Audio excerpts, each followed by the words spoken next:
We all eventually hit a wall.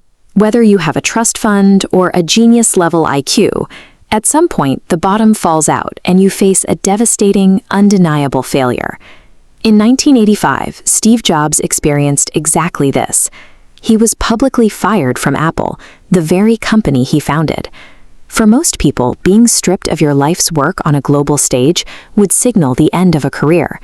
But Jobs didn't view it as a conclusion. He called it a liberation. He used that sudden freedom to enter what he considered the most creative period of his life, a phase that birthed Pixar and paved the way for his eventual return to Apple. Why does the exact same ruinous event completely destroy one person's ego while propelling another's career? There's an old Native American parable about a grandfather teaching his grandson. He describes a battle between two wolves inside all of us. One wolf is driven by fear, jealousy, and negativity. The other is driven by courage, optimism, and growth. When the boy asks which wolf wins, the grandfather answers, "The one you feed."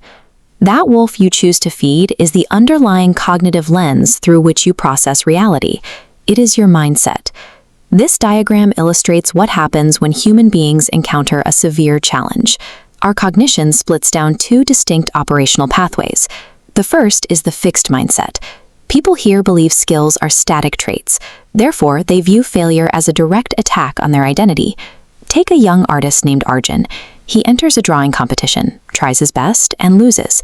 Because he is operating on that fixed pathway, he assumes he simply lacks innate talent.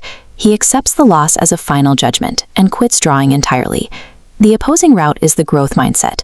This framework operates on the belief that abilities are not inherent gifts, but muscles developed specifically through friction and effort.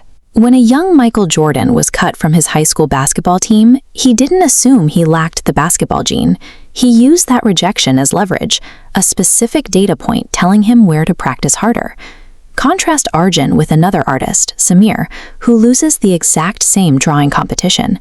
Samir processes the loss not as a permanent label, but as a chance to study his flaws and improve his technique for the next round. Growth and fixed mindsets treat failure differently, as either a final verdict on your identity or as a fresh set of data to process. So how do we force our brains to jump from the fixed to the growth pathway? It starts with your internal dialogue. Instead of saying, "I can't," you shift to, "What can I learn?" You also restructure your targets. Instead of, "I must score highest," you aim to master the concept.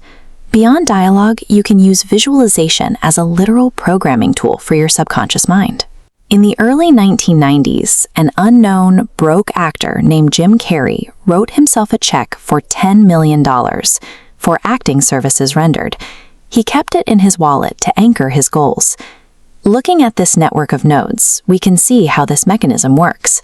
Vividly visualizing a successful outcome trains the subconscious mind to actively recognize and seize real-world opportunities that align with that exact vision. By rewiring your internal dialogue, you align your automatic reactions with the specific actions required to meet your goals. Adopting a growth mindset changes your relationship with volume. To find a solution that works, you have to be willing to exhaust the list of ones that don't. Thomas Edison spent years trying to create a stable electric light bulb, executing roughly 10,000 failed experiments in the process. When questioned about this massive string of defeats, Edison demonstrated a masterclass in cognitive reframing. He stated that he hadn't failed 10,000 times, he had successfully found 10,000 ways that simply didn't work. Decades later, Colonel Harlan Sanders found himself 65 years old and living on a meager Social Security check. He absorbed over 1,000 rejections from restaurant owners before finally securing a deal for his fried chicken recipe. This chart shows the accumulation of data in action. Every rejection removes an ineffective path, narrowing your focus until the remaining options lead toward a breakthrough. A setback only becomes a final defeat if you choose to stop. With the right perspective, that same failure acts as the exact stepping stone required for your eventual success.